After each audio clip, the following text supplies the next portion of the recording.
Sandy, could you please open the blinds? Sandy hesitated, a gentle smile on her face as she looked at Alice, who was lying on the bed, covered in massive drapes of sheets. The sun is out, Mrs. Jones. Yes, Alice nodded, returning the smile. I know. That's why I want the blinds open. Okay. Sandy, Alice's palliative nurse, nodded and walked to the window, slowly drawing back the curtains and pulling the blinds apart. The room was instantly flooded with golden light, and a happy gasp fell from Alice's lips. She closed her eyes for a brief moment, letting the warmth of the sun wash over her feeble body. When she opened them again, she saw the beautiful sun's rays spill across the bed, casting warm streaks of light over the sheets. Her body was heating up due to the rays, and Alice tried to push the sheets off but failed. Her body felt heavy, like the weight of the cancer ravaging her system has seeped into her bones. Every movement was a monumental effort that came with pain. Mrs. Jones. Sandy drifted towards the bed, the gentle smile never falling from her lips. Do you need help? Yes, please. Could you help me get these sheets off? They're quite heavy. Sandy laughed. Yes, they are. And they're good for you because your bones must be protected from the cold. She slid the sheets off Alice's body and sat on the chair beside her. How do you feel? Alice smiled, but it was strained and sad. She didn't remember when she was last happy. Just tired. Little bit of pain. Sandy nodded. Don't worry. In a few hours you can take your next dose of painkillers.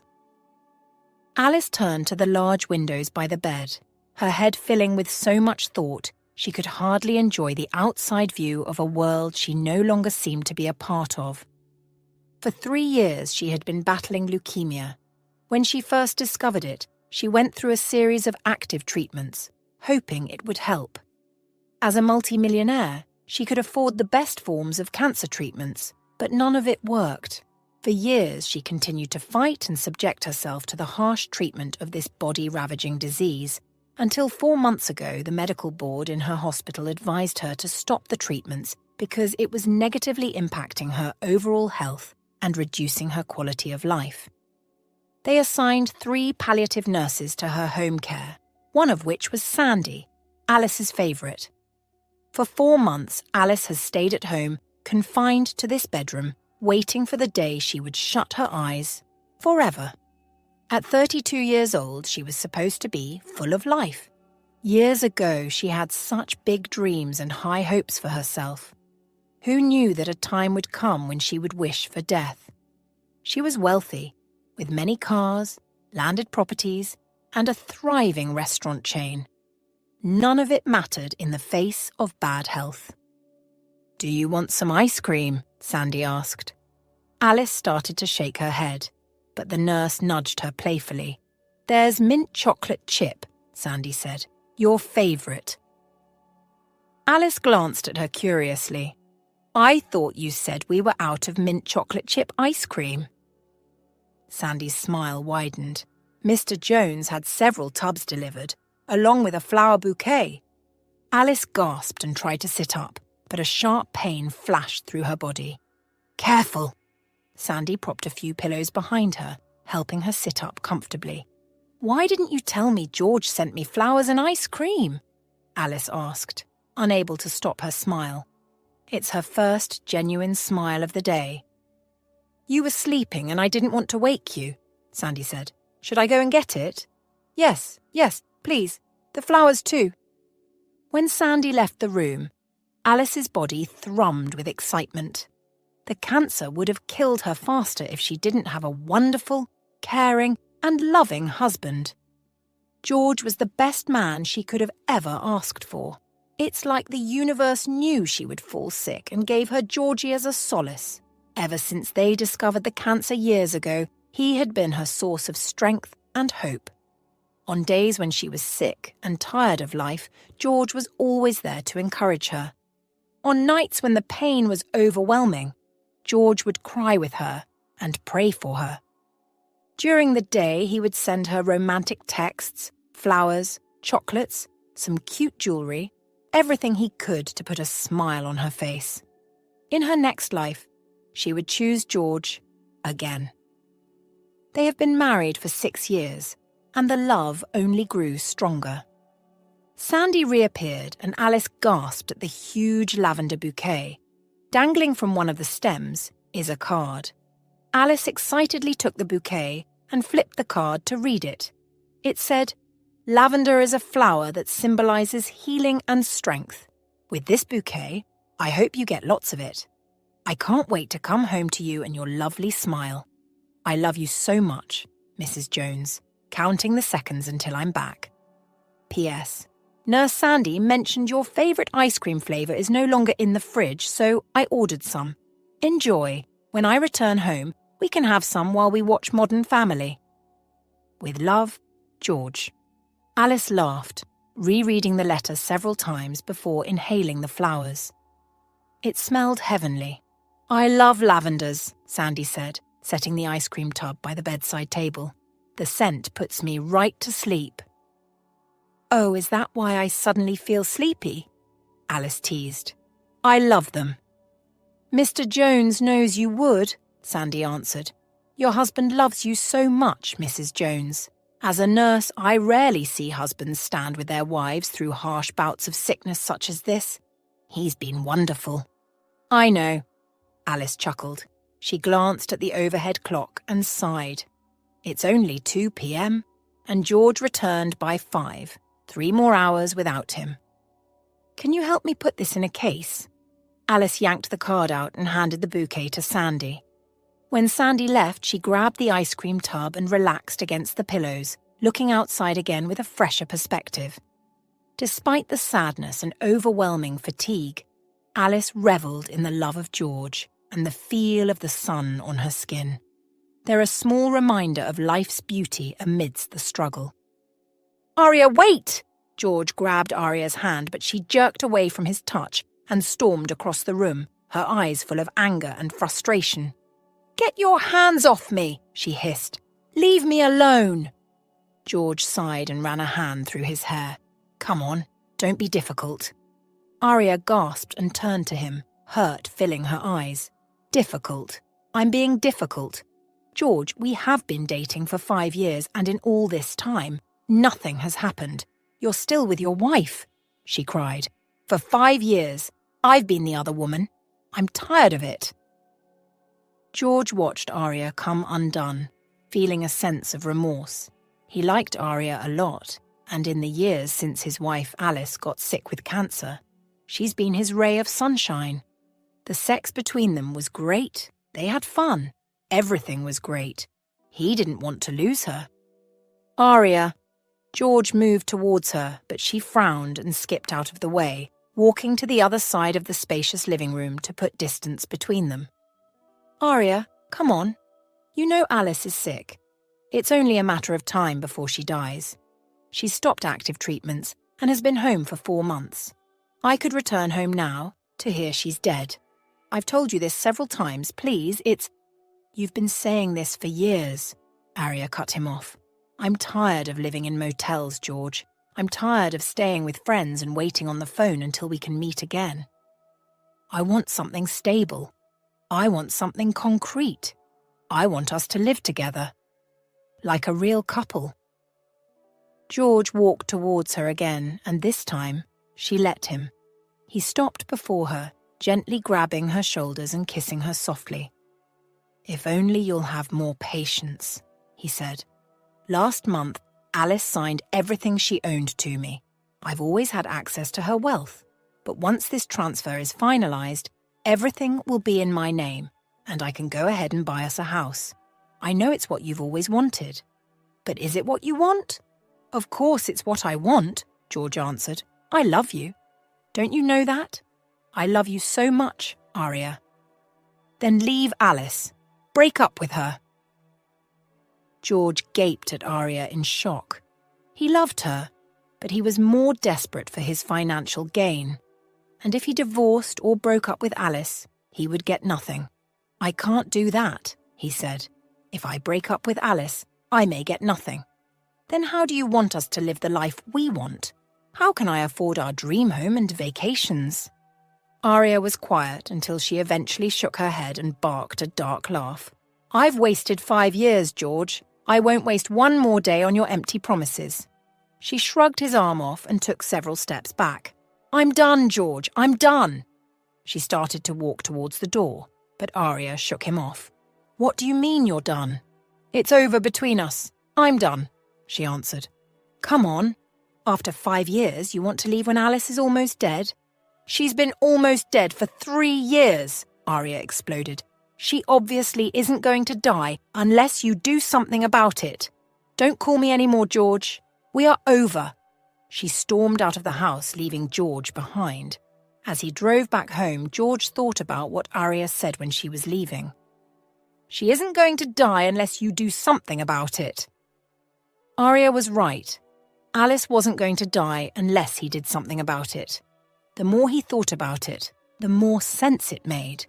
There was a part of him that was nervous and afraid about what he was thinking.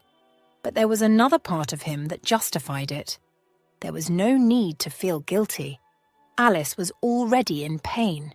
He would only be helping her to alleviate that pain permanently. By the time he drove his car into the garage, his mind was already made up. As he walked toward the front door, the gravel in the drive crunching under his feet, George schooled his expression into calm and affection for the wife he never loved. Alice was a beautiful, wonderful woman, but he was only in this relationship for the money. He got sucked into marriage, but he didn't plan to stay married for long. Walking through the front door, he saw Nurse Sandy running towards the kitchen and frowned. His heart skipped, hoping his dreams had finally come true. Sandy only looked worried like this whenever Alice had a crisis. "Sandy," he called, following her into the kitchen, assuming the expression of a doting husband. "How's my wife? What's wrong?" "She's in pain." Sandy grabbed a bottle of water, forcing a professional smile. "But she will be fine." George followed Sandy into Alice's room to see her writhing on the bed, her face scrunched in pain. George rushed to the bed.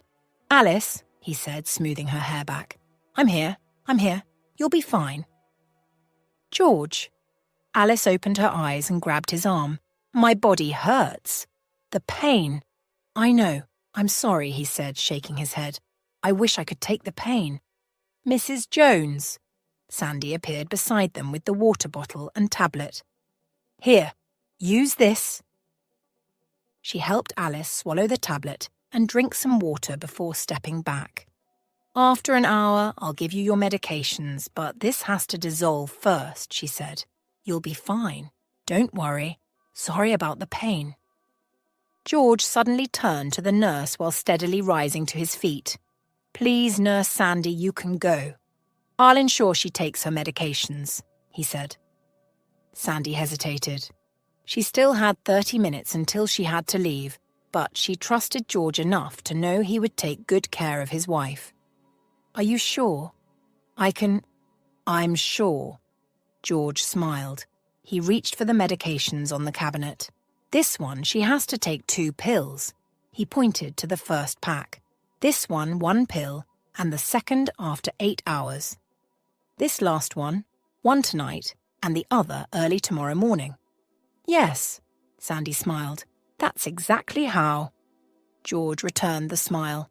"I can handle it. She's my wife?" "Okay." Sandy nodded before walking back to the bed where Alice was already relaxing. "I'll see you in the morning, Mrs. Jones." "I'll walk you out." George followed the woman out of the room and towards the door, where he waved her goodbye and returned to the room. Alice groaned in pain when she saw him, tears falling out the sides of her eyes. George tried to feel something, but all he felt was pity. Alice was a good woman and didn't deserve this, but he wouldn't change a thing because he desperately needed her gone. "George." She held out her arm for him, and he rushed towards her, holding her affectionately and laying beside her on the soft mattress. "Thank you for the ice cream," she said, "and the flowers." He waved it off. I hate seeing you in pain, Alice. It breaks my heart, he said in a shaky voice. I wish there was a way I could take the cancer and relieve you of it. I will. I'd rather go through this pain than you. No. She shook her head. I'd never put you through this. You're everything to me, George. I love you so much. I love you more, George blinked, and a torrent of tears fell down his face. Please fight this. Fight for me. Fight for us. I feel scared, Alice. Don't do this. I beg you. Every time I see you this way, I think the worst. The pain kills me, George, Alice said, a twinge of sadness in her voice. She was always the warrior, but now she sounded defeated. I've been holding on for you, but I don't want to hold on anymore. She forced herself to sit despite the pain warring in her eyes. George, when I go, I want you to live your life to the fullest. These past 5 years have been nothing but bliss. It's time for you to live for yourself and not for me. I'm thankful that I signed everything I have to your name. Live your life. George shook his head, more tears pouring down his face. No, if you're not here, then what's the point of all this wealth? I didn't marry you for the money. I married you for you. What's the money without you? I'll donate it all to charity. It's useless without you. No! Alice burst into tears and flung her arms around him. They clinged to each other, crying and sniffing. An hour after Sandy's departure, George untangled himself from Alice. It's time for you to take your medications, he said. It's been an hour. He looked around, knowing he deliberately left the medications in the living room. I left them outside, he said to his wife. Let me go get it. Okay. She got into a more comfortable position as he left the room. George hurried into his room and headed to the cabinet where he kept sedatives. He's had this for a while and had never thought about using them. The standard dose was 1 tablet, but George took out 4 of them and left the room. On his way back to Alice's room, he grabbed her medication. Again, he tried to feel something for what he was about to do, but all he felt was the energetic pump of adrenaline in his blood. When he walked into the room, Alice was already dozing off. Alice, he touched her gently. Come on, baby, you have to take your drugs. She sat up, and when he placed the drugs in her hands, she frowned. I don't have blue pills, she said. George laughed. Sandy gave me this when I walked her out. She said it was for the pain. Okay. Alice swallowed the 4 pills at once. What about my usual medication? She asked, setting down the water bottle. We have to wait 2 hours before you take that, he answered, getting into bed with her. Okay. Alice yawned and leaned against him, shutting her eyes. George knew the exact moment she was knocked off. Her body became heavier, and her breath more laboured. He shook her gently, but she didn't respond.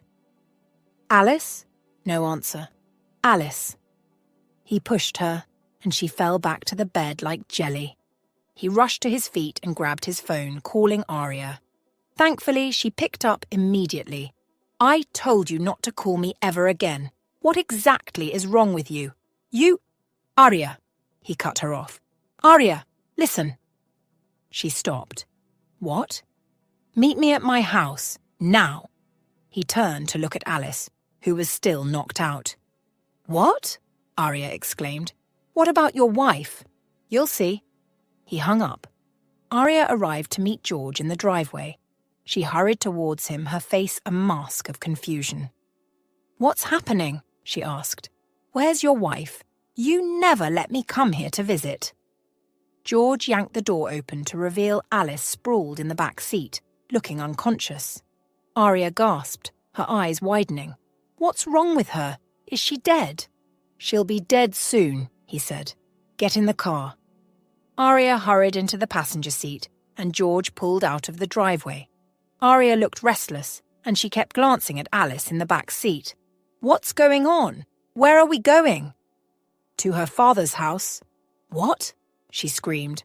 Why am I coming with you then? Would he be happy to see his daughter like this?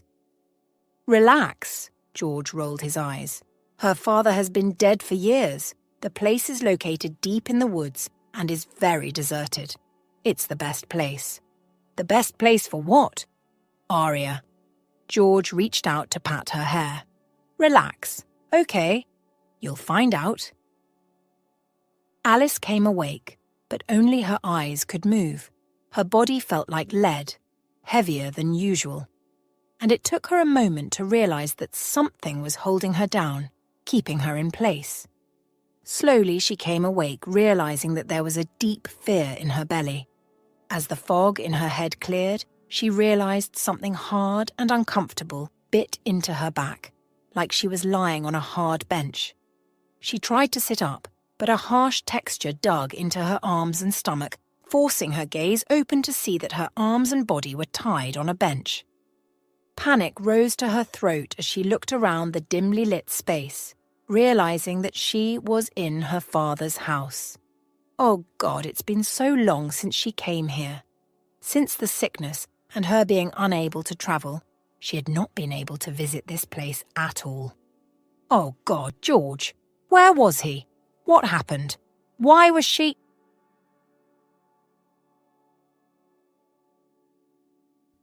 But this was all your idea. George's voice penetrated the heavy fog in her head, and she tried to shout his name, but it felt like her mouth was full of lead and cotton. Alice took a deep breath, but her ribs protested forcefully, sending a wave of pain through her body. She winced. How was it my idea, George? A feminine voice sounded now, forcing Alice to be still. I didn't ask you to kill her. I only said I was waiting for her to die. Well, she wasn't ready to die, George yelled back. Alice just wouldn't die, so I decided to do something about it. Is she dead yet? The feminine voice asked. It's been 3 hours, and she hasn't woken up. She is probably dead from an overdose. But we have to be sure, George said. That's why I plan to inject her with this. It contains more sedatives. We have to be sure she's dead, or this could bite us in the ass. Shock and disbelief slammed into Alice like a poleaxe as she put their words together and figured out what was happening. George wanted her dead. Her heart bled. She realized there was no way she could be lying here if it wasn't for George. The 4 blue pills she took weren't her drugs. They were sedatives. She knew it. Only that she trusted George and thought nothing of it. George's betrayal stung, and involuntary tears slipped out of her eyes. She could almost hear cracks as her heart broke in her chest. Who was the woman with him? Did George ever love her? Or was it all an act? She met George 7 years ago during the launch of the 7th restaurant in her father's business chain. He was a reporter sent to cover the event by his company's media team, and she liked how cool and charismatic he was. However, she kept calm and stayed away until he made the first move. For almost a year, George actively pursued her until she gave him a chance. 2 years later, they were married. In all this time, he had never yelled at her, never refused her anything, nor ever done anything to make her sad. Where did this come from? Why did he hate her so much that he wanted her dead? At the sound of approaching footsteps, Alice shut her eyes tightly, afraid that they would find her awake and murder her in cold blood. As she felt them enter the room, she itched to open her eyes and confront George. She also wanted to see the woman with him. Was it someone she knew? Who else could want her dead? She treated everyone well, including her staff. Why would anyone want this? George, look! She has tears on her face. It's like she can feel what we're about to do to her, the woman noted, sounding so close. Gosh, I feel so sorry for her now. So what?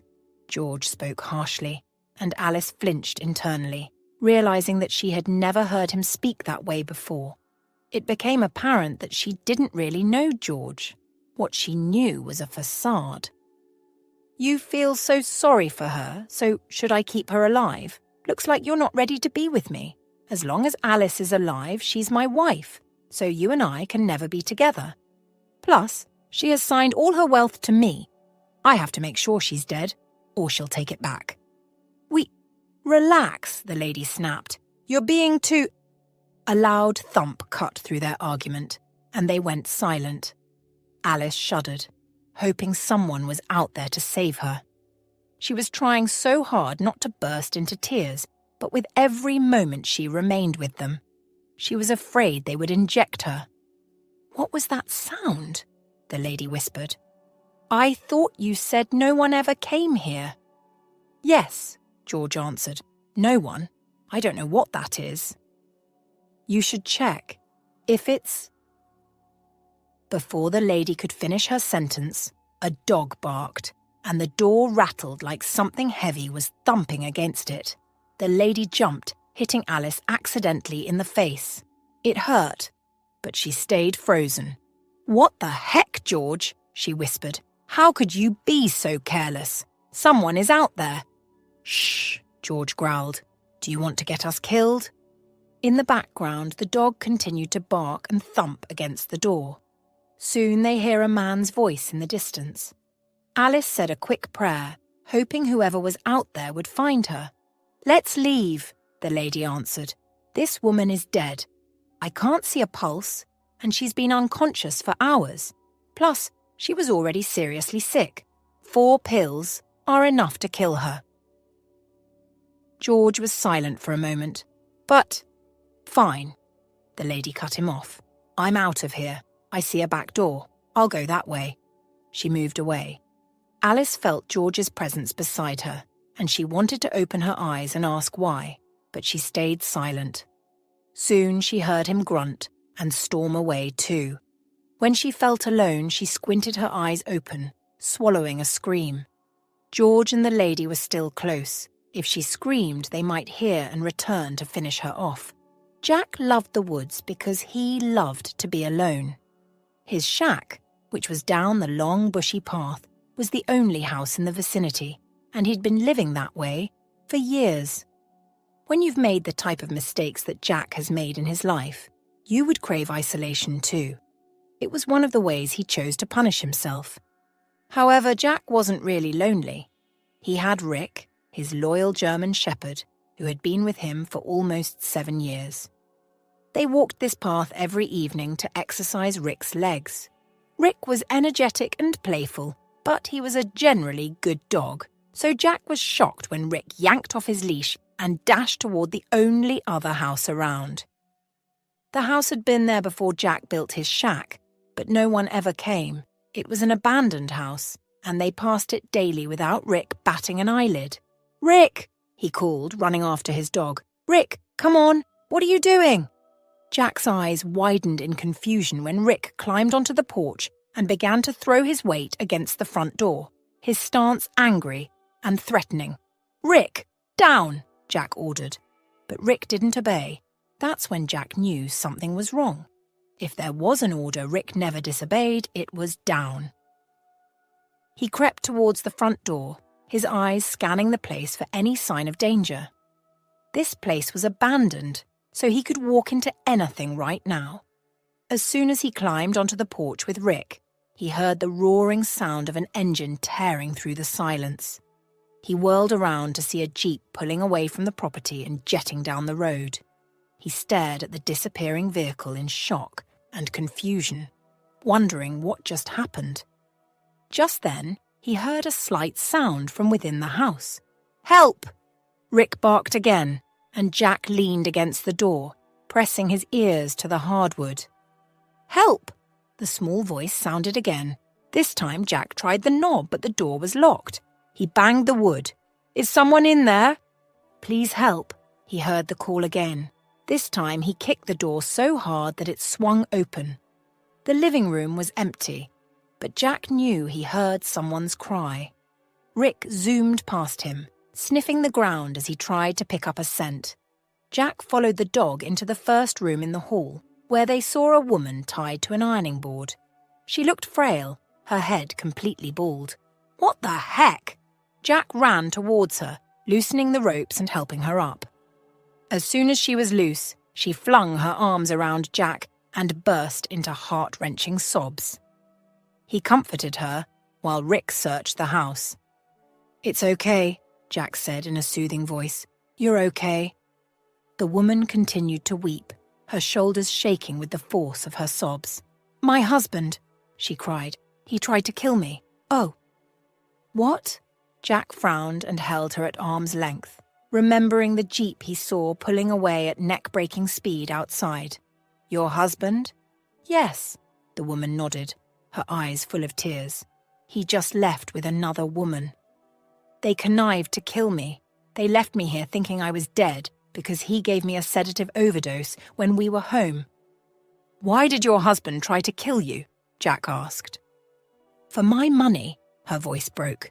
"He wants my money." Jack frowned. "Hold on. Let me call the police." Rick entered the room as Jack called the police and told them everything. He watched from the corner of his eyes as the strange woman patted Rick's head and thanked him for saving her life. "The police are on their way," Jack said, studying her. He could tell there was something wrong with her. She looked too sickly and pale. It had nothing to do with the ordeal she just went through. "What's your name?" he asked her. "I'm Alice." "Jack," he answered. "And this is Rick." Alice smiled. "Thank you, Jack. Thank you, Rick. You both saved my life." As if he could understand her appreciation, Rick whined, and they both laughed. "Let me get you water," Jack said before finding his way to the kitchen. As he filled a glass with water, he frowned, wondering at the sudden change of events. His day had taken a 360 turn, and he didn't even know how to handle it. Alice gulped down the water so fast Jack fetched her another one. She drank this slowly, and colour returned to her skin. The police arrived 10 minutes later, and they filed a report. As Alice described what her husband and the strange woman did, Jack felt hurt and angry. It was unfair how you could trust someone with all your heart, and they would still hurt you. He hated to think about what could have happened if Rick didn't bark and scared them off. The police left 15 minutes later, promising to find Alice's husband. Jack walked towards the bed, where the woman looked dazed and completely heartbroken. Rick was curled at her feet like he'd known her for ages. "Are you okay, Miss Alice?" "Please call me Alice," she said. "Please." "Okay, Alice." Jack smiled. "Are you okay?" "Yes." She nodded, wiping her tears.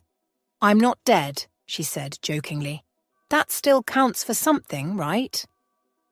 "Right," he answered with a nod. "I guess I'll go." He gestured for Rick to come with him. "You'll be okay?" Her head snapped up and she tried to climb off the board, but she winced with pain and fell on her back, a groan escaping her lips. Jack raced to her, his face marred with worry. He touched her skin, which had a paper-like texture that scared him. "Alice?" he called, sighing relief when her eyes slowly drifted open. "Have you been to a doctor lately?" he asked with a frown. "I think there's something wrong. Your skin feels like it'll tear any minute now, and there's a bluish butt to it. It doesn't look good." Alice smiled, but she didn't try to get up. "Everything is all right." Jack didn't believe her, but she was a stranger, and he didn't want to push too hard. "You sure?" "Yes," she nodded. "I'm extremely grateful to you, Jack. And to Rick. I thought I was going to die, but you saved my life. I want to repay you for everything you did." Jack chuckled and shook his head. "Anyone would have done the same thing, Alice. Just focus on getting enough rest." No. She struggled to sit up again, and Jack assisted her. He helped her off the board and onto the bed. "Is there something you need?" "Anything. I have money," she said. "Enough money to help you with whatever you want in life." Jack held her arms gently. "You're very appreciative, Alice, and I love that. But I'm good. Rick and I are good." "Thank you." Then he looked at Rick. "Rick did all the hard work." "I guess I should be grateful for him." Alice scratched his ear lovingly. How old is he? Probably 7 years old, Jack answered. I found him abandoned 7 years ago by the side of the road. He was about a year or two old then. Very thin and scraggly. I guess he was thrown out of a moving vehicle because he also had minor cuts and injuries. I took him in. Oh, Alice looked like she would cry. Look at him now. Such a big boy. He is, Jack smiled. We will leave now. Try to rest, okay? Okay. Alice nodded, her face falling. Jack cocked his head at her for a few silent seconds before turning to Rick, who was now watching him pensively. Are you thinking the same thing, Rick? Rick barked, and Jack pursed his lips before lowering himself onto the couch beside the bed. It looks like we're not done saving your life, kiddo. What's wrong? He asked. And don't say nothing, because I can see something is wrong. Alice kept her composure for a few seconds before bursting into a gut-wrenching sob. I'm sick, she cried. I have cancer. I'm going to die soon. What? Jack's heart slammed into his ribcage. He didn't know this lady, but her words cut through him like a knife. I've had it for about 3 years, she said. 4 months ago, the doctor advised me to stop treatment and continue with palliative care because chemotherapy and everything was too harsh. I'm just waiting it out. I'm so sorry, Alice, Jack said, feeling his heart almost cave in. She sounded so broken.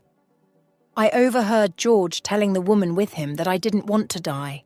He's been writing for my death. It hurts so much because I already transferred everything I own to him. I don't know what to do. You must have a lawyer. Jack sat up. Can this be rectified? You can't lose your wealth to him. No, I don't know what to do. I don't want anyone to find out I'm still alive. This is the lowest point of my life. I just want to die alone. You're not going to die, Jack said with conviction. And I suggest you find a way to reach your lawyer and speak to him about this. You can't let your husband have all your wealth. Alice nodded. Jack looked around. And how did you end up here? I always walk past this place with Rick. I have never seen a soul here. Alice flashed a watery smile. My dad used to live here before he died. George brought me here because, according to him, no one ever came to this part of the woods, so it's the safest place to kill me. Jack shook his head. What do you want to do right now? I'll stay here and lay low. I don't want to return home right now. Jack contemplated her for a long moment. She looked young, and he felt a protective surge come over him. He and Rick enjoyed their solitary life, but judging from how Rick curled at her feet, it was evident that even he didn't want to leave her alone. Okay, kid, he said, rising to his feet. Rick and I are not in a hurry, so we can keep you company for a little while. Let me get you something to eat. You need to replenish your strength. Oh, you don't have to. You've done enough. Alice tried to stand up, but Jack rushed towards her and gently pushed her back onto the bed. Sit down and relax, he scolded. I'll be back soon. As he started to leave, she said, Can I use your phone? Sure. He handed the phone to her and left the room. There was a thin film of dust on everything in the house, and Jack decided to clean it, since she said she would like to stay there for a while. She was too weak, and there was no way she could clean these herself, so he would help. He knew he didn't owe her anything, and he could literally walk away right now and not be wrong. But Jack knew he wouldn't. In a way, this felt like a way to restitute for the mistakes he had made in his life, wrongs that he could never right. This was his way of doing the right thing. After cleaning, he realized the cabinets were empty, which wasn't a shocker. He was even surprised that the appliances in the kitchen were working, seeing as they hadn't been in use for a long time. When the house was sparkling clean, he returned to the room to see Rick curled beside Alice on the bed. I want to go and grab a few things to make food, he told her. I won't be gone for long, okay? Rick will stay with you. Okay. Jack nodded and turned to leave. Jack? He paused on his way out and looked at her. "Thank you." He smiled and walked away, his heart softening. He returned in an hour with vegetables and a few ingredients, which he brought from his shack. He wasn't a rich man by any means, and he grew his vegetables in his backyard, which is how he survived with Rick. When he peeked in the room to see that Alice and Rick were okay, he returned to the kitchen to cook a delicious vegetable soup. When he was done, he served 3 plates and put them in a tray, taking it to the room. He handed one to Alice, placed one on the floor for Rick, and sat on the couch to eat his. "Jack, this is delicious," Alice gasped after taking a spoon. "It's professionally done." Jack shrugged. "I try my best." Alice giggled and continued to eat. They ate in silence for a while until they finished their meals. The room plunged into silence, and Jack waited until Alice was comfortable speaking. "The meal was delicious, Jack. Thank you so much. You've been so nice to me." "It's okay." He stretched his legs before him, resting a little because he'd been on his feet for the past few hours, cleaning and cooking. "What do you do?" Alice asked. "What?" "Your job," she clarified. "What do you do for a living?" Jack shrugged nonchalantly to mask the pain of the memories the question brought up. "I'm just a man with a dog," he said. "What does that mean exactly?" Alice asked with a smile. "I don't understand." "I don't have a job, kid," he said. "I just exist with no direction. Me and my dog." Before she could say any more, he rose to his feet and gently helped her. "Come on, I'll take you to the living room. You can't hole up here all day." Jack helped Alice onto the living room couch, and to his surprise, Rick resumed his position beside her. He shook his head at the dog before walking to the old TV on the stand. "I'm not sure that thing still works," Alice said as he tried to turn it on. "My dad and I used to watch—" She paused when the TV smoothly whirred on. "Oh, that's a surprise." "I know." Jack flicked through the channels until he reached a station where they showed cartoons. "Do you like this?" Alice gaped at the TV for a moment before bursting into laughter. "What?" Jack asked. "I'm 30 years old, Jack," she said. Jack scratched the back of his neck. "Does that mean you don't like it?" "Alice, I'm 60 years old. I don't know what you kids watch today." Alice continued to laugh. "It's fine. I love it." Jack sighed with relief and headed for the room. "Jack," Alice called, and he turned to her. "I don't know my lawyer's number, but I know his email. I've sent him an email explaining everything, so if you get a response, please let me know." "Okay." Jack picked up the empty plates from the room and washed them in the kitchen. Then he grabbed his phone from the bedside table and returned to the living room to see Alice fully invested in the show she was watching. Everything looked fine, and Jack felt some fulfillment. "Are you okay?" he asked her, standing by the sofa she was seated on. "Yes, I am." "Okay, it's dark outside," he said, glancing at the window. "I'll leave now, but I'll let Rick stay with you. I'll be back to check on you in the morning." Alice's face fell. "Where are you going?" "Back to my shack," he said. "Why do you have to go?" Alice asked shakily. "It's not a very big house, but we have 2 bedrooms. You can stay." "I'm dirty," Jack said, looking down at his old greasy shirt that was now sweaty and stained with soot. "I don't want you to feel uncomfortable." Alice might be sick, but she still had an air of wealth and dignity around her. "No," she shook her head. "I'm not uncomfortable. I'm so happy that you're here. Please don't go. Stay." Jack smiled and nodded. "Okay." "Check the other room down the hall. It's my dad's. Some clothes are still in the closet. I hope they're in good condition." "Okay." Jack entered the other room and was surprised to see the different varieties of clothes in the closet, all of top quality. He quickly showered and changed into casual cotton shorts and a black shirt before returning to the living room. "Did you see any—" Alice's question froze in her mouth as she looked at Jack. He got worried when tears slipped soundlessly down her cheeks. "Seeing you wear my father's clothes reminds me so much of him," she said. Jack laughed and settled beside her on the couch. "Are you okay?" "I miss him so much, Jack," she sighed. "If he were alive, none of this would have happened." "I'm sorry." Alice shook her head. He loved this house so much because he built it himself. It might be small, but it was his pride and joy.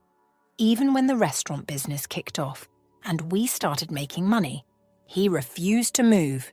He said it reminded him of his old days of struggle. "I understand him," Jack answered. "May he continue to rest in peace." Over the next few weeks, Jack and Rick stayed with Alice to make sure she was okay. She was too weak to walk or do anything by herself, and Rick refused to even move from her side. Alice didn't know why Jack and Rick treated her so nicely, and every morning when she saw them, she told herself how lucky she was to meet people like them in the woods shortly after she was almost killed. The day after Jack found her, he drove her to the hospital, where she met with the doctors in secrecy. Nurse Sandy was speechless to hear everything George did, but promised to keep silent until Alice was ready to speak the truth. For now, she just wanted to lay low in her father's house and use the drugs that the hospital prescribed. As for her lawyer, he told her that it took months to transfer ownership of wealth to someone else's name entirely, so her properties didn't belong to George yet, which was fantastic news. Alice told him to silently halt the process and let her know if George called to ask why the properties weren't in his name yet. He agreed. Right now, it's been 3 months since she's been resting in her father's house and taking her medications diligently, and she was beginning to feel good. Her skin was starting to feel firmer, the dizziness gone, and this morning she noticed a few strands of hair on her head. She stood in front of the mirror, staring at her reflection and being afraid to hope that the cancer was regressing, and that's why she was getting better. She had another checkup with the hospital in 6 months, and until then Alice didn't want to raise her hopes, because what if it was all in her imagination? What if this was just a phase that would pass soon and she went back to being unable to lift an arm by herself? "Alice!" She whirled to see Jack standing by the door, his face a mask of shock as he looked at her. In 3 months, his face had meant so much to her. She loved this man like a father and could not get over what he and his dog had done for her. "You're standing on your own?" "Yes," Alice laughed. "I've been doing this privately for days, but I didn't want to tell you until I felt really strong." She walked towards him, laughing harder when his shock intensified. "Oh my goodness!" he shrieked, embracing her. "I knew it. I saw the change in your skin and mood. You're getting better, Alice." "We don't know that yet," Alice said mildly. "I don't want to get my hopes up until another 3 months when I go to the doctor. Until then, let's take it one step at a time." "Fine." His smile widened. "I came to ask who set up the picnic mat and food spread outside." "It was me." Alice looped her arm around his and led him outside. "Rick was running around the lawn trying to catch butterflies. I did it while you were out as a surprise." "You cooked?" His brows rose at the food on the mat. Alice laughed. "Of course I cooked. I used to cook so well before I got sick, and now that I'm feeling well, I will cook more. You've been cooking for 3 months. It's time you rest your feet, you old man." Jack laughed as she lowered him onto the mat. "Oh, now I'm an old man." "Yes, you are," Alice teased. "You're literally 30 years younger than me. I'm stronger than you, so sit down and let me take care of you." "I still think you need to rest even though you're getting better," Jack said. "But I'm glad to see you this way." "Thank you, Jack." "For everything," Alice said seriously. Jack rolled his eyes and plucked a grape into his mouth. This food had better taste good. Alice lay on the hospital bed, fighting to keep the smile on her face. but Jack's tight squeeze on her hand was a reminder of the fear that they both felt. For the past 6 months, Jack watched her go from being unable to lift a finger to walking by herself, running around the house with Rick, cooking breakfast, lunch and dinner, taking Rick on long walks, and sometimes joining Jack with household repairs. She felt herself get better with every new day, and Jack also commented on how healthy she looked.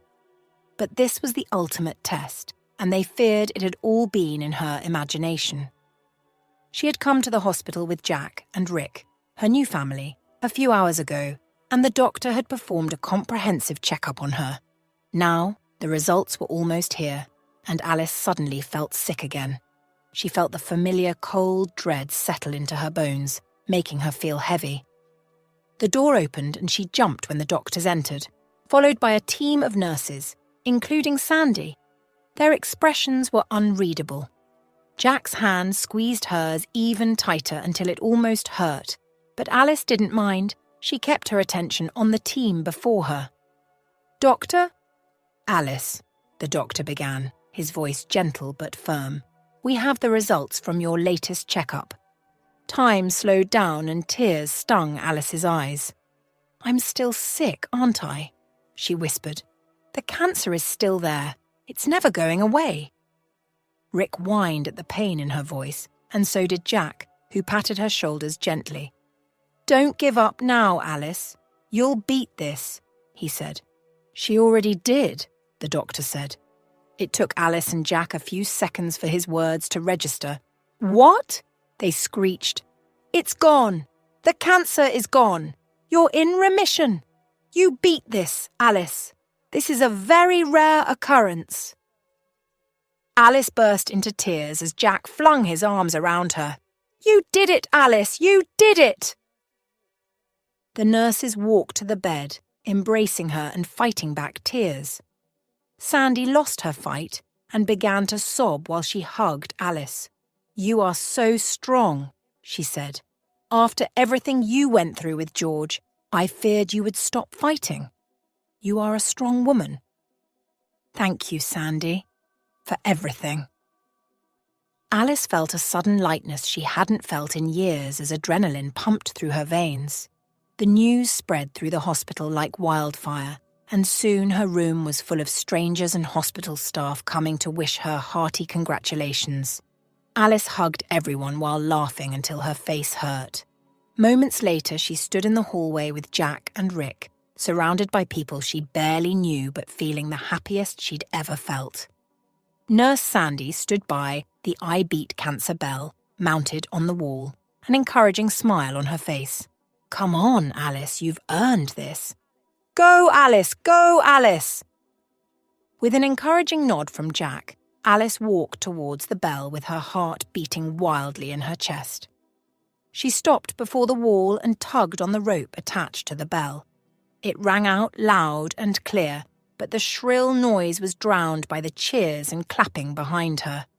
Alice started to sob again, but this time she did so, knowing everything would be all right. "Come on," Nurse Sandy grabbed her arm. "We threw you a mini party in the common room, and guess what? I made sure we had mint chocolate chip ice cream." A week later, Alice sat in a cozy eatery with Jack for their private celebration. She was wearing a gold shimmery dress with a fitting wig on, while Jack wore a black suit. She had taken a private booth because she was about to have an emotional conversation with him and didn't trust herself not to cry.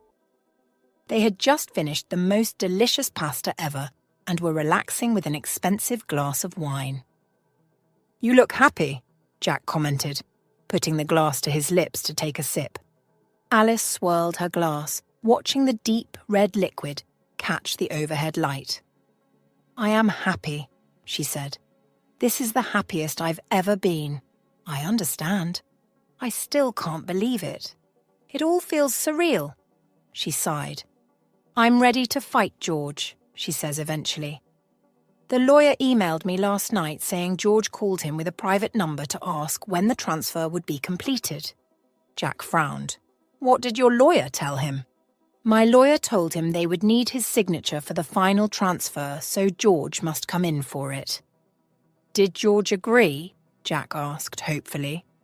Of course he's a greedy man, he agreed. My lawyer will let me know when they meet, and I'll be waiting with the police. Jack smiled. I'm glad this worked out well. I can't imagine losing everything you've worked for to a man like that. I was foolish. I'd never make the same mistake again. No, you weren't. Jack reached out to touch her arm. You weren't foolish. Don't you dare put this on yourself. Alice glanced up at him. Why did you do everything you did for me? She asked. Are you an angel? I don't get it. You gave everything. How can I thank you? How can I repay you? You were like a father to me. Alice, Jack called, and to her surprise, tears slipped down his face. She reared back in shock because she had never seen him cry. Not even when the doctor announced that she beat cancer, he didn't cry. Why now? A father, he echoed, shaking his head. Alice, I should be thanking you. You gave my life purpose. What do you mean? Alice asked. Before you, I was roaming through life aimlessly, hoping for a second chance, hoping for an opportunity to right my wrong and do something good with my life. He cried harder, and Alice itched to comfort him, but it looked like he wanted to say a lot, so she just let him speak. About 6 months ago, you asked me what I did for a living. Yes, Alice nodded, eager to learn more about this man who had remained a mystery despite giving her everything. About 20 years ago, I was a football coach, he said. I was very successful. I was young and making money. It made me reckless. I got into drugs and alcohol. Oh my goodness! I got so sucked into this reckless wife, I started to neglect my beautiful wife and son. My family, he sobbed harder. When she got this private booth, she did it for herself. It looked like Jack needed it more. My wife Sarah grew tired and began confronting me about the neglect. I got mad and raised my hand to her. His eyes held a lot of pain and sorrow, and Alice's heart broke. I raised my hand to the woman I loved so much. I'd always regret it the morning after, but when I got drunk again, I'd repeat the same thing. Sometimes, even in front of my son. Jack's face was wet with tears, and he still couldn't stop. His eyes held a faraway look, like he wasn't in the eatery with her anymore. Alice knew he was thinking back to 20 years ago when he made these mistakes. One morning, he said in a whisper, I woke up after a drunken night in an empty house. They were gone. Sarah had fled, and she took Tom with her. I kept thinking it was a joke or a trick. I called her, but it never went through. She disappeared, and something in me died that morning. Alice didn't know she was crying until the tear dropped onto her hand. She gently patted her face with a serviette. You've been alone ever since? Yes. Jack nodded, wiping his face with his shirt. I loved them so much, Alice. I swear. I was wrong. I was stupid. It's okay. Alice reached out to pat his hands. I'm so sorry, Jack. How old was Tom? He was 12, Jack smiled through his tears. Very handsome boy. I'm so sorry. When you asked me if I wanted anything after saving you those years ago, I didn't say anything. The only thing I want in the world is to see Sarah and Tom again. I don't care about houses or cars. I'd give anything, including my life, to see them again. What's your full name, Jack? Jack Hardman. Why? Nothing. Alice shook her head gently. Just curious. Later that night, in the privacy of her bedroom, Alice made an essential call to her very influential lawyer, who knew a lot of people. Alice, he said as soon as he took the call, how are you? We've been sending emails for months. I'm glad to hear your voice. Thank you, Davidson, Alice smiled. But this is quite important. What is it? I'd like to hire a private investigator, she said. Do you have a recommendation? I'm looking for a man. His name is Tom Hardman. He should be about 30 years old. Okay. I know a very good PI, Davidson said. He'll find this guy for you faster than you can blink. Excuse me, Alice approached a group of students loitering at the hall's entrance. Can you direct me to Professor Hardman's office? Sure. One of the girls nodded. It's just down the hall. There's a nameplate on the door. Thank you so much. Alice hurried down the hall, feeling anxious about what she was about to do. After 2 months, the private investigator she hired finally sent her Tom Hardman's details last week, and she had spent time buying her tickets and preparing her speech for when she would run into Jack's son. She ended up in this university where Tom was a professor in business administration. Although she had spent days preparing for this moment, as she neared Tom's office, she realized she didn't know what to say. Her phone rang and she took it out of her bag, smiling when she saw Jack's name on the screen. She picked up the call, stopping in front of an office with Professor Hardman on the door. Hey, kiddo, Jack said. You're still not going to tell me what you're off doing? Nope. She had kept this entire plan away from Jack until she was sure things would go according to plan. She didn't want to hurt him a second time. Fine. When are you returning? Rick misses you. Rick missed me or you miss me, she laughed. Duh. It's Rick, he huffed. I'm just glad to have some peace around here. Alice laughed. Okay, I gotta go. I'll be back tonight or tomorrow morning. Take care. Fine. I'll talk to you later.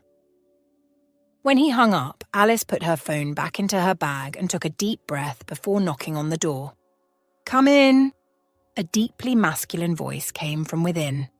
Alice opened the door, only to freeze at the doorway as her eyes found the man behind the desk.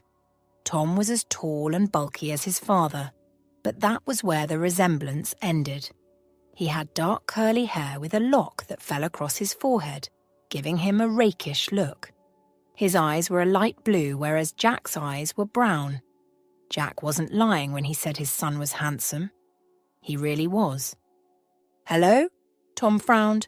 Can I help you? Alice shook out of her daze and hurried to the desk. I'm sorry, my name is Alice Brand. Hello, Alice. He stood to shake her hands and Alice felt her heart skip. She had never felt an instant attraction to anyone like this before. Please sit.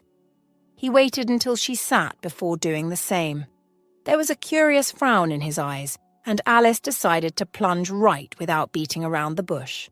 I'm here on behalf of your father, she said, and his demeanour changed. Excuse me? He yanked the glasses off his face and frowned. Mr. Jack Hardman, Alice said. It was apparent that Tom didn't want to have anything to do with his father, but Alice wasn't leaving until he heard her out. Miss Brand, I need you to leave my office, Tom said seriously. Please, please. She leaned forward. Just give me a chance. Hear me out. Tom stared at her for a few seconds before nodding. Alice launched into everything that has happened over the past 10 months. She explained how Jack and Rick found her, how he took care of her selflessly, and how he did it as a way of restitution for the loss of his family. Alice explained Jack's hurt and regret, citing how Jack had stayed alone after all this time. He regrets everything he did to you, Alice said. I know I'm not qualified to tell you how to deal with your trauma, but if you can meet with him, even if it's just once. He really wants to see his family again. There was silence until Tom sniffed. To Alice's shock, she realized that he was crying. Her heart broke, and she felt tears threaten to fall, but she tried to remain strong. This wasn't about her. My father and I used to be so close, Tom said. I was confused when he started hurting my mum. He loved her so much, that's what I thought. He would disappear for days without coming home, and we would wait for him. But when he returned, it was right back to hurting Mum. I'm so sorry. It's been 20 years, Tom wiped his tears. And in all this time, I've thought about him, wondering if he regrets everything. Because I do. Alice felt hope blossom in her chest. He regrets it, Tom. He does. Does he know you're here? No, she shook her head. I didn't want to get his hopes up. Tom dropped his head into his hands and Alice saw the war in his eyes. She hoped the goodness of his heart won and that he agreed to visit his father. "What about your mum?" she asked. Tom glanced up. "She passed away 7 years ago." "I'm so sorry, Mr. "Please call me Tom," he said with a slight smile. "You've just sat there and watched me cry. I think we can skip the formalities." Alice laughed, heat rising to her cheeks. "Okay, Tom." I have a week off next month," he said finally. "Maybe I can come see for myself how remorseful my father is." Alice whooped with joy before catching herself. "Okay, his birthday is also next month. We can surprise him then." "I'm all in." A month later, they were sitting at a table and waiting for Jack to arrive. "He doesn't want a loud birthday celebration," Alice said. "He thinks it's just me and Rick waiting for him." "I think we're alike in that aspect," Tom laughed, sipping from his wine glass. "I have never celebrated my birthday." "What?" Alice laughed. "No." There was a happy birthday balloon hanging from the ceiling with several gifts on the living room table. Today was Jack's birthday, and Alice wished she could go all hard for him, but he made it clear that he didn't want a big birthday, so she respected his wishes. 5 gift boxes were on the table, 2 of which were from Tom. Since meeting Tom in his office a month ago, they have talked daily. At first, they started talking under the guise of planning Jack's birthday, but they soon dropped the pretense and moved to talking about themselves. She knew everything about Tom, down to what he ate 2 nights ago. Right now, they were in her house, with Rick, waiting for Jack to arrive. Alice couldn't wait to see his face when he saw Tom. "Thank you for coming, Tom," Alice said, meeting his gaze. "I know you have your reservations, but it means so much to me that you're here." Tom smiled. "Honestly, you didn't have to do too much to convince me," he said. "When you walked into my office, I was blown away by everything. Your beauty, your voice, your—" "What?" Alice's eyes widened. She didn't know Tom was feeling the same way she did. "I like you, Alice. He was interrupted by a knock on the door, and she hurried to the window to see Jack standing on the porch. Rick began to bark. "It's your dad," she whispered, pushing him into the hall. "Hide." As she was about to head back to the door, Tom grabbed her. "Before I come out, I want him to open the red box. There's a gift inside. I want to see his reaction to it before I make my final decision." "What's inside?" Alice asked. "You won't understand," Tom answered, "but if he misses me like he said, he would." The knock came again, and Alice hurried to the door to swing it open. Jack stood outside with a smile. "What's going on? Took you so long to come to the door," he said, walking into the house. Rick threw himself against Jack, and the two played with each other for a moment. "Happy birthday, Jack." "Thank you," his smile widened. "I know you were dying to throw a big party. Thanks for listening to me." Alice rolled her eyes and directed him to the couch. "I'll throw a big party next year, and there's nothing you can do to stop it." Jack's gaze fell on the table. "This is a lot of gifts," he said. "Are they for me alone?" "You're the only one whose birthday is today, right?" she teased. "Do you want to open them? Start with the red box." "No," Jack shook his head.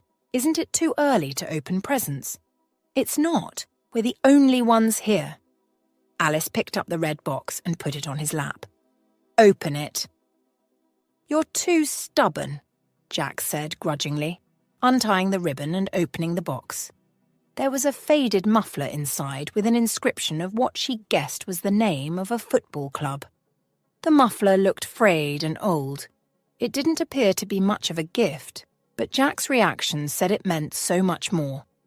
He dumped the box and held up the muffler, his eyes filling with tears as he caressed the fabric lovingly. "Alice, where did you get this?" he asked, not looking at her.